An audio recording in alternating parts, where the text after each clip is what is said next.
Ion Saraf और आज मैं आप सभी के सामने ज्योग्राफी का हिस्ट्री के chapter first the modern period लेकर प्रस्तुत। इस चैप्टर में हम क्या पढ़ने वाले? इस चैप्टर में हम लोग हिस्ट्री के कितने पार्ट्स होते हैं उसके बारे में पढ़ने वाले लोग। रिवॉल्यूशन से बहुत सारी इसमें क्या चीज़ हुई थी उस सब के बारे में क्या हम लोग पढ़ने वाले हैं। ठीक है, फर्स्ट ऑफ ऑल पढ़ते हैं कि हिस्ट्री क्या होती है। कोई भी रिटन रिकॉर्ड्स है जो भी हमारा पास्ट की जितनी भी चीज़ें हैं सब क्या हम हिस्ट्री बोलते हैं। हिस्ट्री बोलते हैं। ठीक है, अब हिस्ट्री जो है वो 3 पार्ट में डिवाइड है। उस प्रोसेस को ऐसा हिस्ट्री 3 पार्ट में डिवाइड किया गया है उसको हम लोग पीरियोडाइजेशन ऑफ हिस्ट्री कहते हैं। ठीक है, periodization of history the process of dividing the history are called periodization of history. ऐसा प्रोसेस जिससे हम क्या हिस्ट्री को 3 पार्ट में डिवाइड करते हैं उसको हम पीरियोडाइजेशन ऑफ हिस्ट्री कहते हैं। ठीक है, हिस्ट्री को 3 पार्ट में डिवाइड किया गया, एक एंशिएंट, मेडाइवल, मॉडर्न।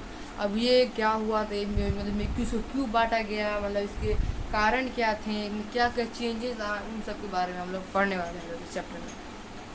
ठीक है, तो फर्स्ट ऑफ पढ़ते हैं कि हमारा हिस्ट्री को 3 पार्ट डिवाइड किया गया, एक एंशिएंट, मेडाइवल, मॉडर्न। अब ये तीनों होते क्या हैं? तो हमारा एंशिएंट क्या होता है कि एंशिएंट जो हमारा वो 1st सेंचुरी से लेकर 8th सेंचुरी तक चला।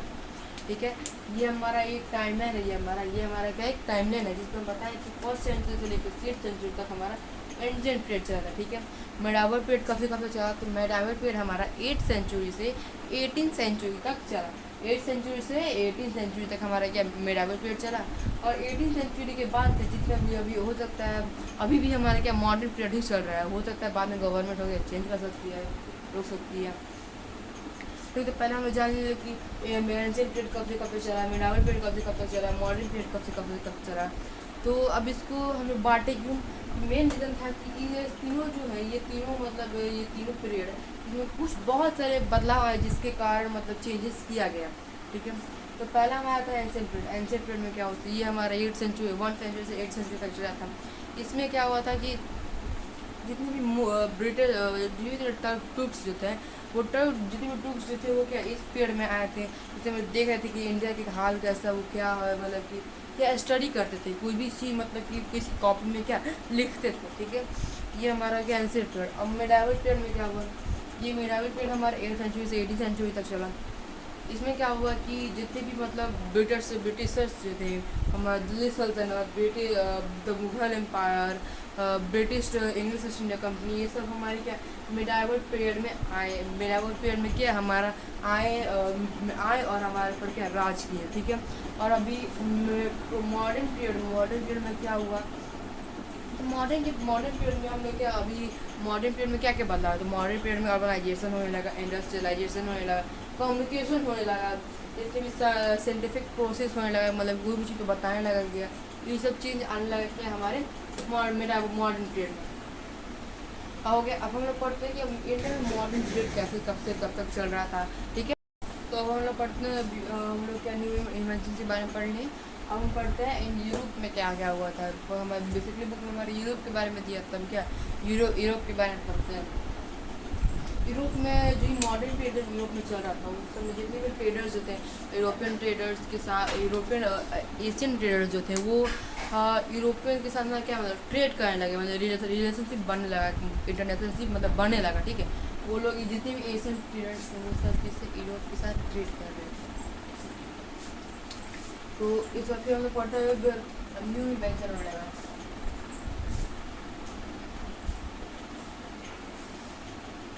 यूरोप में जब ट्रेड होने लगा तो फिर यूरोप के जितने भी लोग थे ना वो सब धीरे धीरे माइंड चेंज होने लगा, उन लोगों क्या न्यू इन्वेंशन करने लगे। ठीक है, तो न्यू इन्वेंशन जैसे कि स्टीम इंजन हुआ था हमारा, प्रिंटिंग प्रेस थी हमारा, कौन सा था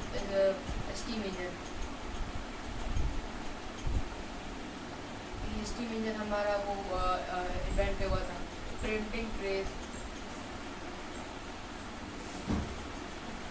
प्रिंटिंग प्रेस और सर क्या हमारे यूरोप में हमारा क्या हुआ था, ये चीज़ हमारे यूरोप में इन्वेंशन हुआ था। ठीक है, अब ये पढ़ लिए। अब क्या हुआ था कि एक अलग से एक नोट है कि यूरोप में 13 से 14 सेंचुरी तक एक एज चल रहा था, जिसको हम लोग क्या डार्क एज से नाम जानते हैं। Dark age fall in Europe from 13 to 14 century. ठीक है, 13 से 14 सेंचुरी तक हमारे यूरोप में डार्क एज चल रहा था। अब ये हमारा इन्वेंशन तक हो गया। अब हम लोग पढ़ते हैं एक और छोटा सा नोट बताते हैं कि देखो ब्रिटेन अलग है, ग्रेट ब्रिटेन अलग है और एक यूनाइटेड किंगडम अलग है। कैसे कैसे अलग है तो लोग नहीं कहते जैसे कि मतलब ये दोनों सेम ही होता, नहीं वो सेम नहीं होता है, वो दोनों के अलग अलग होते हैं। तो ग्रेट ब्रिटेन में हमारा आता है इंग्लैंड, स्कॉटलैंड, वेल्स आता है। ये तीनों जो भी मतलब कंट्री है वो तीनों ग्रेट ब्रिटेन के अंदर आते हैं। कौन सा इंग्लैंड, स्कॉटलैंड और वेल्स आते हैं। ठीक है, ये तीनों हमारे इसमें आते हैं। और यूनाइटेड किंगडम में कौन कौन से आते हैं, सब वही रखते हैं, बस इसमें एक जुड़ जाता है नॉर्थ पार्ट ऑफ आयरलैंड जुड़ जाता है इसमें। तो हमारा ग्रेट ब्रिटेन में हमारा आता है क्या कहते हैं उसको, इंग्लैंड आता है, स्कॉटलैंड आता है, फिर वेल्स आता है। और यूनाइटेड किंगडम में हमारा इंग्लैंड आता है, स्कॉटलैंड आता है, वेल्स आता है और नॉर्थन पार्ट ऑफ आयरलैंड आता है। ठीक है, अब पढ़ते हैं कि उस समय क्या होता था कि जितने भी मतलब कुछ ऐसे लोग जो थे खुद का आत्मविश्वास रख के अपने लाइफ को रिस्क में डाल के वो एक न्यू सी रूट से क्या डिस्कवर कर रहे थे। ठीक है, उसी उसको डिस्कवर करते कौन कौन से थे, तो तीन थे। एक थे क्रिस्टोफर कोलंबस,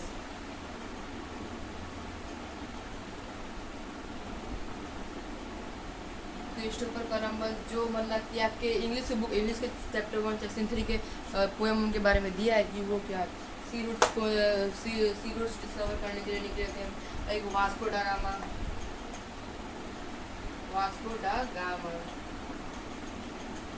और एक होता है फर्डिनेंड मैगलिन, फर्डिनेंड मैगलिन फर्डिनेंड मैगलिन मैगलिन। ये जो थे ये तीनों के तीनों थे क्या मतलब कि कुछ न्यू सी रूट्स डिस्कवर करने के लिए निकले थे। क्रिस्टोफर कोलंबस निकले थे अमेरिका से, मतलब कि इंडिया देखिए हम क्या इंडिया खोज करेंगे, तो उन्होंने वो जाके क्या मतलब कि अमेरिका का सी रूट्स डिस्कवर कर दिया था। वास्को ड गामा निकले थे कि किसी और चीज़ की खोज करने के लिए निकले थे, पर वो धीरे धीरे आते आते क्या मतलब वास्को ड गामा इंडिया की खोज नहीं किए, सी रूट्स न्यू डिस्कवर की, सी रूट्स डिस्कवर किए। इनकी हेल्प एक गुजरात का एक आदमी था, उसने इनकी हेल्प की थी, बताया था कि इधर से जाइएगा तो आपको ये इंडिया मिल जाएगा और इसमें ये होता है। तो मतलब कि तो वास्को ड गामा ये जो थे नेक डिस्कवर नहीं किए थे, सी रूट्स डिस्कवर किए थे। ठीक है, अब ये लोग जब निकला था लोग कि इन लोग के बीच में मतलब था लोग, तो उससे भी क्या बहुत से इन्वेंशन होने लगे, जैसे मैरिन कंपास आया, मैरिन कंपास, मैरिन क्वाड्रेंट,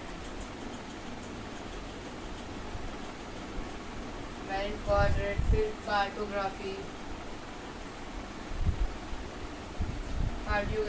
ये सब के हमारे इन्वेंशन है। ठीक है, अब मैरिन कंपास क्या होता है, जो हमें डायरेक्शन बताते हैं उसको हम लोग मैरिन कंपास कहते हैं। मैरिन क्वाड्रेंट ये हमारे लोकेशन बताते हैं कि हम अभी कहाँ पे हैं, किधर जाना चाहते हैं, ये सब हमारे क्या मैरिन क्वाड्रेंट बताते हैं। और यहाँ पे आता है क्या कार्टियोग्राफी मतलब जो लोग मैप बनाते हैं, मैप के बनाने के स्किल्स को हम लोग क्या कार्टियोग्राफी कहते हैं। ठीक है, अब हम लोग ये पढ़ ले लो, वेजेस के बारे में पढ़ ले लो। ठीक है, अब पढ़ते हैं कि एक नोट जो पाए थे, जो भी हमारे वेस्ट इंडीज है, नाम सुने होंगे लोग, वेस्ट इंडीज को हम लोग क्या कहते हैं, रेड इंडियंस भी कहते हैं। वेस्ट इंडीज तो हम लोग एक दूसरे नाम से जानते हैं, रेड इंडियंस। ठीक है, अब पढ़ते हैं कि अब ये हो गया। अब हमारा इसके बाद हमारा इंडिया में बातचीत करते हैं। इंडिया में बहुत सारे कंपनी स्टेब्लिश हैं। ठीक है, जिसमें आप लोगों ने एक है, पहला है ईस्ट इंडिया कंपनी, फिर डच ईस्ट इंडिया कंपनी, फिर फ्रेंच ईस्ट इंडिया कंपनी। सबसे लास्ट में कौन आता है इंडिया में, तो हमारे सबसे लास्ट में आता है फ्रेंच आता है, एकदम सबसे लास्ट में आता है। ठीक है, पहला आता है हमारा इंग्लिश ईस्ट इंडिया कंपनी का सेटअप कब हुआ था, बोलो 1600 में हुआ था। ठीक है, फिर डच ईस्ट इंडिया कंपनी आता है। डच ईस्ट इंडिया कंपनी वार सेटअप कब हुआ था? हमारा 1602 में हुआ था, ठीक है। और फिर तीसरा आता है हमारा फ्रेंच, सबसे लास्ट में आया बेचारा। फ्रेंच ईस्ट इंडिया कंपनी वार सेटअप 1664, मतलब 1664 में क्या हमारा French east India company establish, ठीक है। अब हम लोग ये पढ़ ले लो, अब पढ़ते हैं लोग क्या। अब इसमें क्या होता है कि इंडिया में क्या होती है, पॉलिटिकल रिवोल्यूशन भी शुरू होना है, फिर इंडस्ट्रियलाइजेशन, इंडस्ट्रियल रिवोल्यूशन शुरू होने लगा, फिर कैपिटलिस्ट हमारे मतलब कि आने लगे, मतलब बहुत सारे इंडिया में क्या चीज़ होने लगी। तो फिर अब हम ये पढ़ लिए, मतलब कि पता चले इंग्लिश ईस्ट इंडिया कंपनी कब 1602 में आया था, डच ईस्ट इंडिया नहीं 1602 में आया था, फ्रेंच ईस्ट इंडिया कंपनी हमारा 1664 में आया था। अब हम लोग पॉलिटिकल रिवोल्यूशन के बारे में पढ़ते हैं कि ये होता क्या है, इसमें क्या होता है। दरअसल यहाँ इसमें पॉलिटिकल रिवोल्यूशन बोल रहे हैं, तो मतलब कि यहाँ पे मुझे कोई राइट से रिलेटेड होगा, साउंड आ रहा होगा, तो राइट से रिलेटेड होगा, मतलब कि जो भी पीपुल है वो सबको राइट्स के लिए क्या पॉलिटिकल रिवोल्यूशन शुरू होने लगा, ठीक है। Political revolution, political revolution political revolution,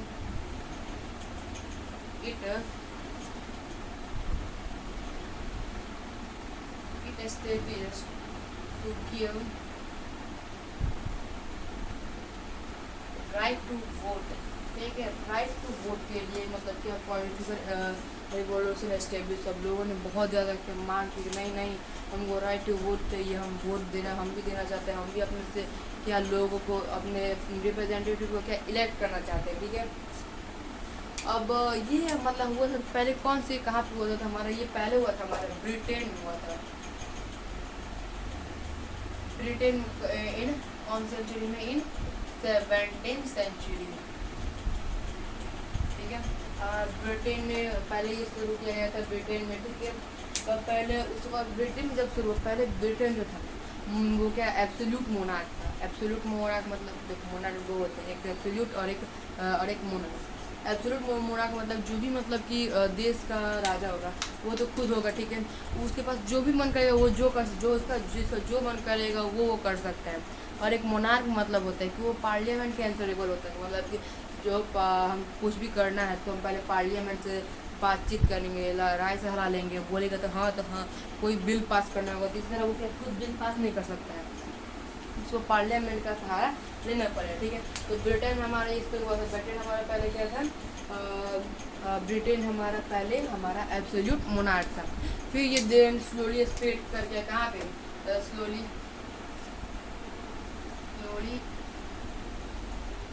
हमारी स्लोली स्प्रेड करके नॉर्थ अमेरिका में, नॉर्थ अमेरिका, फिर फ्रांस इन 18th सेंचुरी, ठीक है। हमारा ये स्लोली स्प्रेड करके कहाँ करते हैं नॉर्थ अमेरिका में चला गया, फिर फ्रांस में चला गया, फिर और भी चला गया। अब हम लोग इतना ही, अब आज के लिए गाइस इतना ही। आपको अगर ये वीडियो अच्छा लगा हो तो प्लीज़ हमारे चैनल को लाइक सब्सक्राइब करें। Thanks, have a nice day.